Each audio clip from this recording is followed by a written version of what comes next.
사실 살면서 흉년을 한번 경험하지 않은 사람이 누가 있겠습니까? 바로 그 인생의 흉년을 처절하고 깊이 만난 경험한 한 가족의 이야기가 오늘 룻기에 나오죠. 여러분이 아시는 대로 룻기는 4장에 걸쳐서 기록된 아주 짧은 성경입니다. 사실 룻기는 드라마와 같이 기승전결이 있습니다. 그리고 아주 흥미진진한 내용이 담겨져 있습니다. 룻기에 대한 성도들의 오해가 좀 있는 것 같습니다. 첫 번째는 이 룻기를 여성을 위한 책이라고 생각을 하는 거예요. 물론 룻기의 주인공으로 할 수 있는 룻이라는 여인이 우리가 아는 대로 여성입니다. 그러나 여성이 주인공이라고 해서 여성만을 위해서 쓰였다고 볼 수는 없는 거죠. 당연히 우리 남성을 위한 책이기도 합니다. 그리고 두 번째 오해는 룻기는 효에 관한 책이라고 그렇게 오해를 하는 거죠. 여러분이 아시는 대로 어버이 주일에 우리 목사님들이 자주 사용하는 단골 본문이 바로 룻기입니다.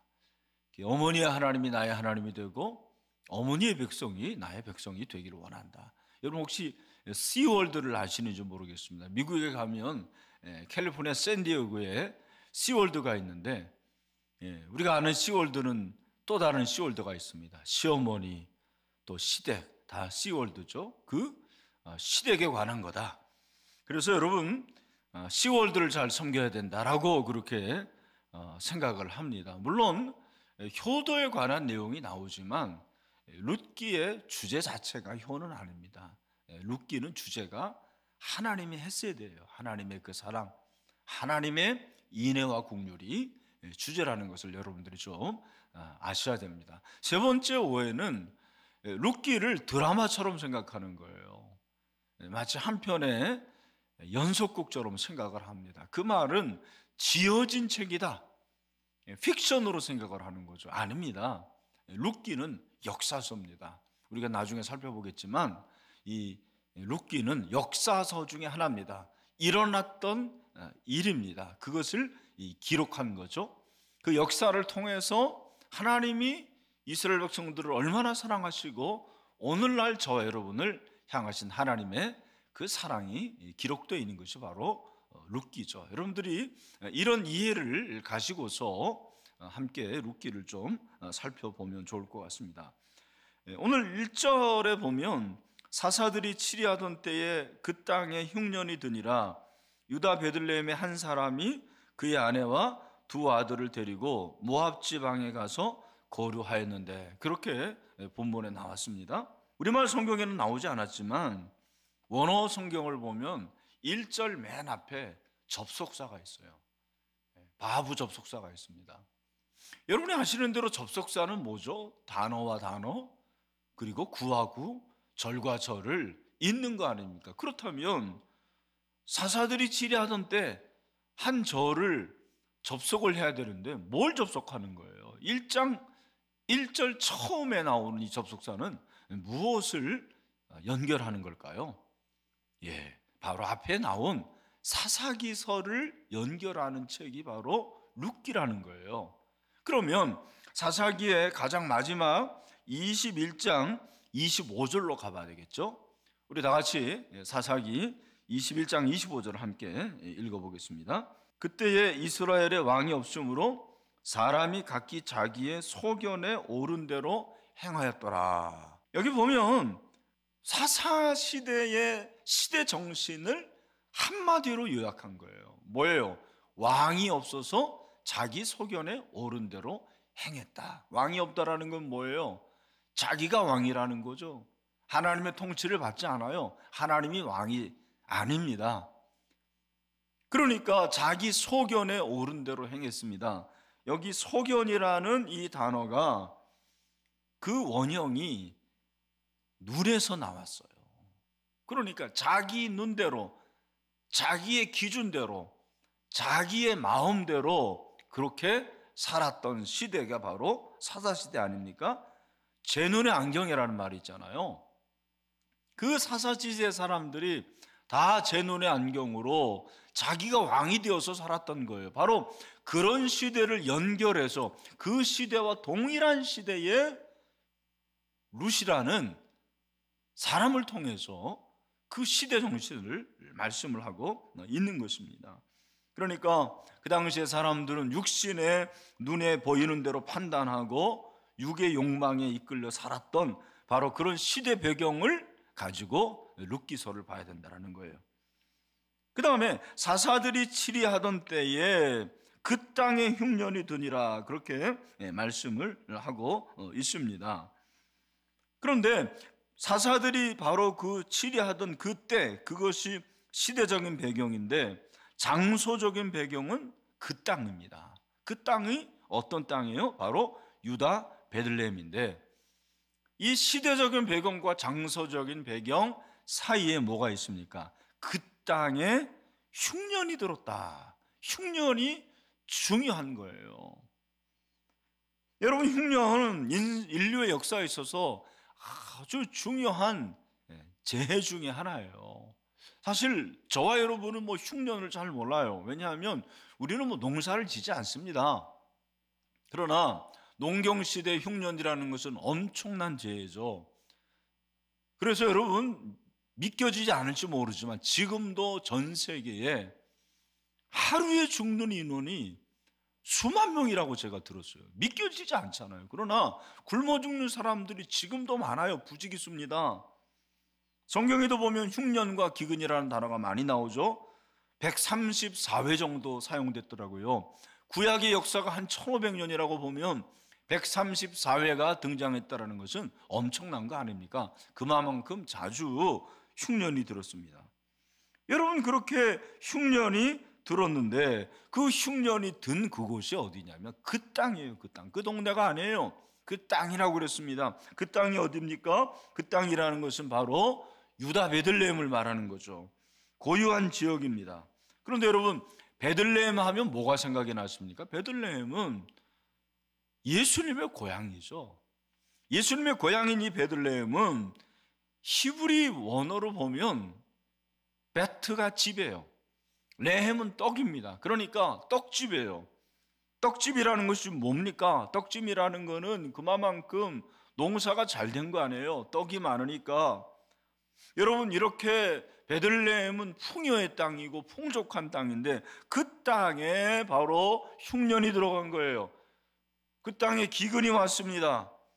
근데 그 땅에 한 사람이 아내와 두 아들을 데리고 모압 지방에 가서 거류하였다. 그렇게 말하고 있습니다.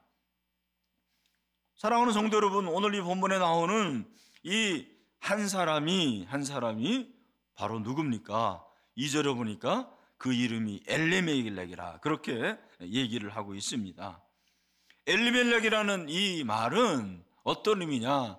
하나님이 왕이시다, 그런 말이에요. 엘리멜렉은 하나님이 왕이시다. 왕이신 하나님. 얼마나 거룩한 이름입니까? 그의 아내 나오미는 어떤 의미입니까? 나엠이라는 것이 즐거운, 그러니까 기쁘다, 즐겁다, 그런 말이죠. 이런 부부가 있을까요? 남편은 하나님은 왕이시다.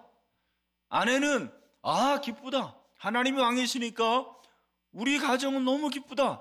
경건한 가정이라는 말하는 거죠. 여러분, 그 경건한 가정에도 흉년이 찾아와요. 풍요한 땅, 풍족한 땅, 베들레헴에도 흉년이 찾아옵니다. 무엇을 말합니까? 그렇구나. 하나님의 약속의 땅에도 얼마든지 흉년이 들 수가 있구나. 가뭄이 올 수가 있구나. 경건한 가정에도 얼마든지 흉년이 찾아올 수 있다라는 생각을 우리가 해야 돼요. 간혹 예수 잘 믿는 장로님의 사업이 부도가 납니다. 아니, 그럴 수가 있나? 그럴 수 있어요. 예수 잘 믿는 집사님의 자녀가 가출을 하고 대학 입시에서 떨어지고 얼마든지 가능한 얘기입니다. 그렇게 믿음이 좋은 사람이 질병에 걸려요? 암에 걸려요? 여러분, 암이라는 것이 오늘날은 누구나 걸릴 수 있는 거예요. 그렇다 그러면 예수를 잘 믿는 사람도 예외가 아닙니다. 우리가 잘 아는 복음이라는 것이 그냥 예수천당 물신지옥, 예수 믿으면 잘 됩니다, 행복합니다, 축복합니다. 그게 복음의 일면이기는 하지만 그것이 복음의 핵심이라고 말할 수는 없는 거죠. 오늘 이 말씀을 통해서 여러분 하나 기억하세요. 약속의 땅에도 얼마든지 흉년이 올 수 있구나. 경건한 가정도 흉년을 만날 수가 있구나. 중요한 것은 흉년을 만나느냐 만나지 않느냐가 아니고 인생의 흉년을 만났을 때 어떻게 해야 하는가가 중요한 겁니까? 그러면 인생의 흉년을 만났을 때 어떻게 되느냐? 오늘 저는 두 가지를 말씀드리고 있습니다. 첫 번째, 인생의 흉년을 만났을 때 하나님께 먼저 물어야 돼요. 오늘 본문에 보면 그 약속의 땅에 흉년이 들었습니다. 그리고 경건한 가정에 흉년이 들었죠. 그랬을 때 이 베들레헴에는 사람이 어떻게 합니까? 이 베들레헴에서 엘리멜렉이라는 사람이 어떻게 합니까? 그 사람이 모압으로 가서 거류했어요. 거류했다라는 것은 잠시 머문 게 아니고 살았다라는 거죠. 10년이나 삽니다. 여러분, 전통적으로 이 부분에 대해서 엘리멜렉이 과연 잘했느냐 잘못했느냐에 대한 논란이 있습니다. 이것이 죄냐 죄가 아니냐, 여러분 어떻게 생각하세요? 엘리멜렉이 베들레헴에서 살다가 모압 땅으로 이주를 했어요.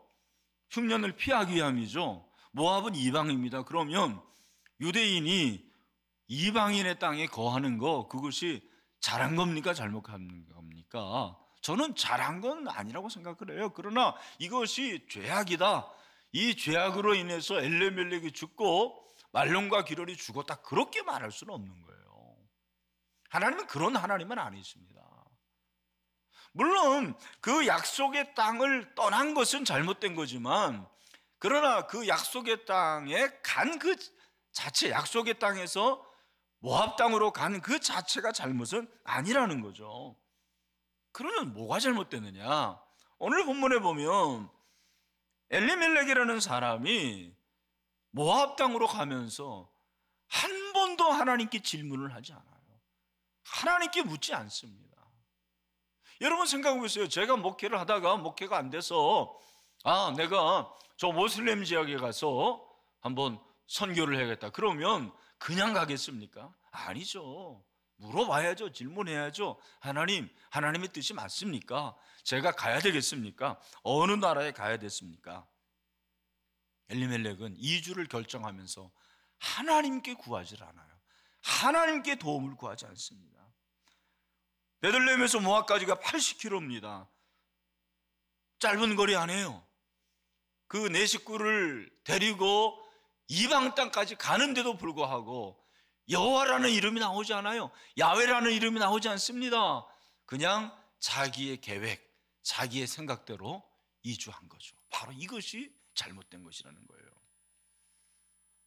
시편 1편 1, 2절을 보면 복 있는 사람은 악인들의 꾀를 따르지 않으며 죄인들에게 서지 아니하며 오만한 자들의 자리에 앉지 아니하고 오직 여호와 율법을 즐거워하여 그 율법을 주야로 묵상하는도다, 그렇게 나와 있어요. 한번 자막을 보여주시길 바랍니다. 다시 한번 우리 읽죠. 시작. 복 있는 사람은 악인들의 꾀를 따르지 않으며 죄인들의 길에 서지 아니하며 오만한 자들의 자리에 앉지 아니하고 오직 여호와 율법을 즐거워하여 그의 율법을 주야로 묵상한다. 저는 시편 1편에서 아주 중요한 사실을 발견했어요. 여러분, 의인과 죄인과 오만한 사람이 누굽니까? 하나님이 없다고 하는 사람들, 악한 행동을 하는 사람들, 강도, 그리고 도둑, 전과자, 사기꾼, 이런 사람들이 악인, 죄인들 아닙니까? 그런데 오늘 시편 1편의 기자는 좀 다르게 말하고 있어요. 악인들이 누굽니까? 죄인들이 누굽니까? 하나님의 백성임에도 불구하고 하나님의 말씀을 붙잡지 않고 따르지 않고 세상 사람들의 꾀와 아이디어와 계략을 따르는 그 사람들이 바로 악인들이고 죄인들이고 오만한 자라는 거예요. 우리가 그러면 죄인과 악인과 오만한 자가 되지 않으려면 어떻게 됩니까? 하나님께 물어야 돼요. 하나님의 음성을 들어야 돼요. 이게 바로 말씀 묵상이죠. 내 아이디어로 꾀로 인생을 계획하고 세상 사람들 편에 선다면 여러분, 그 사람이 장로고 목사고 그 사람이 교사를 할지라도 그 그 사람은 악한 사람들이에요. 그죠? 그 사람은 죄인입니다. 오만한 사람입니다. 기분 나쁜 얼굴로 저를 보지 마세요. 성경이 그렇게 말하고 있습니다. 그러면 누가 의인이냐? 의인은 복 있는 사람인데 그 사람이 바로 3절에 나오는 거죠. 그는 시냇가에 심은 나무가 철을 따라 열매를 맺으며 그 잎사귀가 마르지 않은 것 같으니 그가 하는 일이 다 형통하리로다. 형통한 사람은 복 있는 사람인데 뿌리를 말씀해 두는 사람이에요. 그래서 2절에 보니까 뭐라고 그랬어요? 여호와의 율법을 즐거워하여 그의 율법을 주야로 묵상한다. 이 묵상한다라는 것이 뭐예요? 이 묵상하는 것은 지속적으로 그런 말이에요. 그래서 보통 그런 얘기 하잖아요. 소가 여물을 계속 되새기지 않습니까? 먹고 되새기고 먹고 되새기고. 바로 그런 소의 모습, 그게 우리의 모습이 되어야 된다는 것입니다. 그러므로 여러분, 우리는 인생의 흉년을 만났을 때 내 생각과 내 계획과 내 꾀로 흉년을 극복하려고 그러면 안 돼요. 그건 꾀가 아니에요. 그건 어리석음입니다. 그건 죄악이에요. 그건 악입니다. 그게 교만이에요. 교만이 뭐냐? 하나님의 뜻대로 살지 않고 내 뜻대로 살려고 하는 것이 교만이에요. 저는 이 코로나19를 보면서 하나님께서 우리에게 주시는 뜻이 있다고 생각합니다. 그게 뭐냐면 우리가 너무 교만하다라는 거예요. 지금까지 교만했어요. 잘 살려고, 부자 되려고, 복 받으려고, 승진하려고, 성공하려고. 그게 나쁜 건 아니에요. 그러나 우리가 예수님을 믿으면서도 하나님의 말씀을 듣지 않고 하나님의 말씀대로 살지 않으면, 하나님의 말씀을 묵상하지 않으면 우리도 여전히 죄인들인 거죠. 그래서 그걸 깨라는 거예요. 그게 교만이라는 거예요. 겸손해지라는 거예요. 여러분 가운데 아마 인생의 흉년을 만난 분들이 있을 거예요. 인생의 흉년을 만나면 여유가 없어져요. 여유라는 게 뭡니까? 여유라는 것은 내 능력이 있으면 아무리 어떠한 로드가 걸려도 넉넉히 여유가 생기는 것입니다. 그러나 내 능력이 없으면 조그만 시험이 오더라도 여유가 없어지는 거예요. 우리의 능력이 뭐예요? 우리에게는 능력이 없습니다. 내게 능력 주시는 자 안에서 모든 걸 할 수 있는 거죠. 그래서 우리가 하나님의 말씀을 묵상하고 하나님께 먼저 묻고 하나님의 뜻을 구할 때 인생의 흉년을 넉넉히 이길 수가 있는 것입니다. 그렇게 인생의 흉년을 만났을 때 먼저 하나님께 물을 수 있는 그런 복된 사람이 될 수 있게 되기를 주님의 이름으로 축원합니다. 또 한 가지 인생의 흉년을 만났을 때 어떻게 되냐? 하나님의 더 큰 계획을 기대하라는 거예요. 엘리멜렉이 모압으로 이주한 것을 잘못된 선택으로 보는 그러한 시각 중에 하나는 흉년을 바라보는 시각이 너무 근시안적이었다라는 거예요.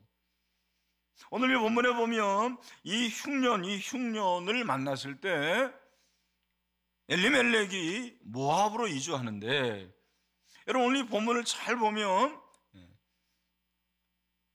유다 베들레헴 에브라 사람들이라 그렇게 얘기를 해요. 1장 2절에 보면 엘리멜렉과 그 가족들이 베들레헴 에브라 사람들이라 그렇게 소개를 하고 있습니다. 여러분, 이 에브라시라는 이 단어가 제일 먼저 나오는 것은 창세기 35장 16절이에요. 창세기 35장 16절을 보면 무슨 내용이 있습니까? 거기 보면 야곱의 아내 라헬이 베냐민을 출산하다 죽은 곳이 바로 에브라서예요. 에브라. 그러니까 유대인들에게 있어서 에브라스는 그렇게 유쾌한 곳은 아니에요. 그들이 생각할 때 행운의 장소는 아닙니다. 그런데 놀라운 것은 그 에브라 사람들이 후세에 기록되어 있는데 사무엘상 17장 12절을 보면 누가 나옵니까? 우리 같이 한번 보겠습니다. 사무엘상 17장 12절, 다윗은 유다 베들레헴 에브라 사람 이세라 하는 사람의 아들이었는데 이세는 사울 당시 사람 중에 나이가 많아 늙은 사람으로서 8 아들이 있는 중. 다윗이 유다 베들레헴 에브라 출신이에요. 이게 참 신기한 거예요. 나중에 여러분 룻기를 보면 아시겠지만 보아스와 룻이 베들레헴에서 만나서 오벳이라는 아들을 낳는데 그 오벳이 누구예요? 이새의 아버지고 다윗의 할아버지예요. 그러니까 에브라 사람이 맞는 거죠. 더 놀라운 것은 여러분 그 에브라 사람 중에 누가 나왔습니까? 미가서 5장 2절 말씀을 또한 같이 한번 보겠습니다. 시작. 베들레헴 에브라다야, 너는 유다 족속 중에 작을지라도 이스라엘을 다스릴 자가 네게서 네게로 나올 것이라. 그의 근본은 상고의 영혼에 있느니라. 여러분 아시는 대로 메시아 예언이에요. 그 베들레헴 에브라다에서 누가 나온 거예요? 예수님이 나온 거죠. 여러분 놀랍지 않습니까? 아니 흉년을 만난 그 땅에서 어떻게 이런 위대한 인물이 나옵니까? 아니 어떻게 메시아가 나올 줄 알았어요? 그럴 줄 알았으면 베들레헴 떠나지 않았죠. 무엇입니까? 엘리멜렉은 근시안적인 생각을 가지고 있었습니다. 하나님이 흉년을 주셨지만 하나님은 그 흉년을 통해서 하나님의 구원 계획을 점점점 확장시켜 나가는 거죠.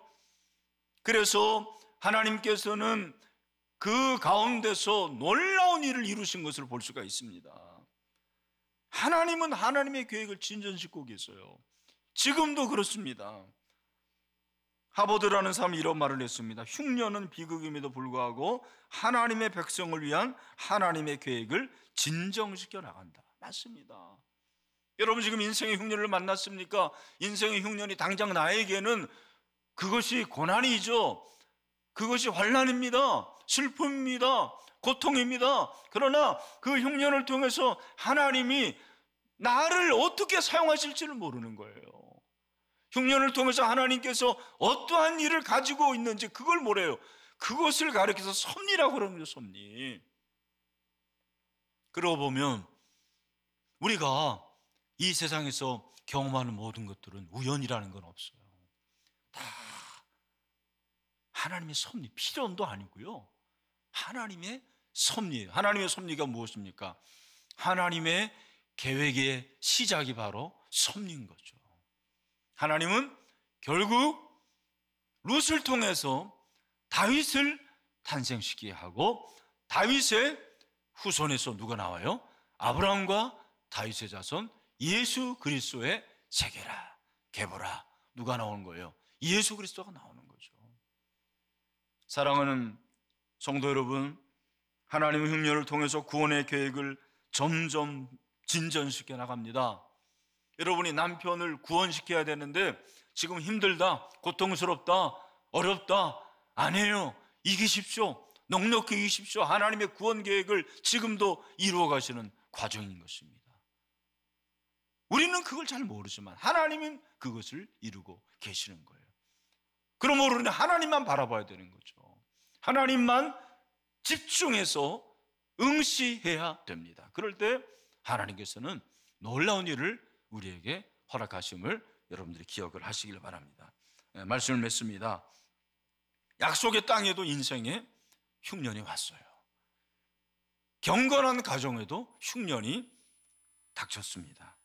그럴 때 우리는 그 흉년을 바라볼 것이 아니고 하나님을 바라봐야 돼요. 그렇죠? 하나님께 먼저 물으세요. 하나님의 뜻을 구하십시오. 그리고 하나님의 계획을 보시길 바랍니다. 거시적인 안목을 가지고 하나님이 일하실 것을 기대하시길 바랍니다. 그렇게 원시적인 안목으로 바라볼 때 그 흉년이 풍년이 될 것이고 기적이 일어나는 놀라운 시작이 될 것입니다. 인생의 흉년을 통해서 그 하나님을 만나고 하나님의 섭리를 경험하고 하나님께 복을 받을 수 있는 저와 여러분이 다 될 수 있게 되기를 주님의 이름으로 축원합니다.